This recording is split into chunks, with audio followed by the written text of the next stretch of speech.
أما المشي لدعوة الناس فهذا نبيك صلى الله عليه وسلم كان في أيام موسم الحج يدور على الناس في منازلهم ويدعوهم.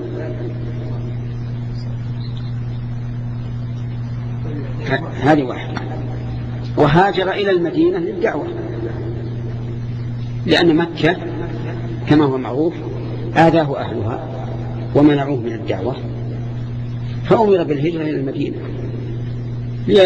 لتتم الدعوة. إذن هذه ما فيها شيء.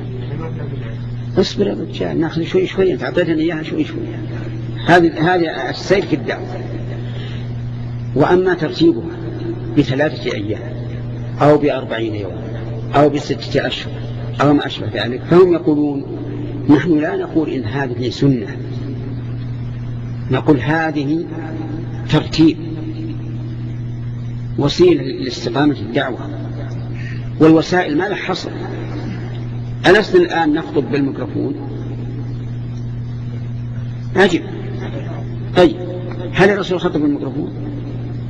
ما هو موجود الميكروفون أصلا، لكن ما قال لا تخطبوا بوسيلة. وإذا كان الرسول لا يعلم أنه سيكون ميكروفون فالرب عز وجل يعلم. فالوسائل وسائل العبادات ليست مقصودة لذاتها، إنما هي لغيرها. فهم يقولون نحن نقول أخرج 3 أيام من أجل أن يبتعد عن الدنيا ولذاتها، ونريد أن نركز على أن نشغل وقته بالذكر والتسبيح وقراءة القرآن وما أشبه ذلك.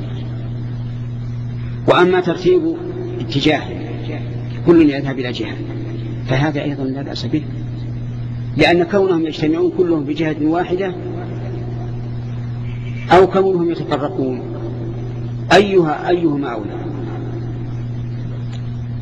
عجيب يا جماعة، كونهم يتفرقون أولى لأنه أوسع انتشارا، ولأنهم إذا اجتمعوا جميعا وهم مثلا 40 رجلا أو 50 رجلا لن يتكلم إلا واحد أو 2 أو 5، فتوزيعهم على الجهات ليس فيه بأس. وها هو النبي صلى الله عليه وسلم يرسل أحد إلى اليمن وأحد إلى جهات أخرى لدعوة الناس. فهمت؟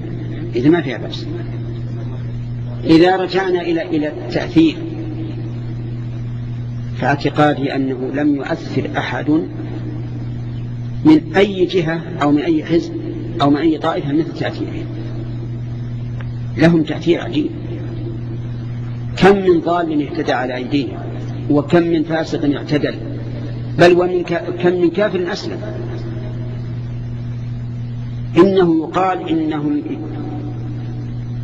تهبط الطائرة في مطار موسكو بلد الإلحاد، ثم يؤذن المؤذن ويقيمون الصلاة جماعة أمام الناس. من يقدر على هذا؟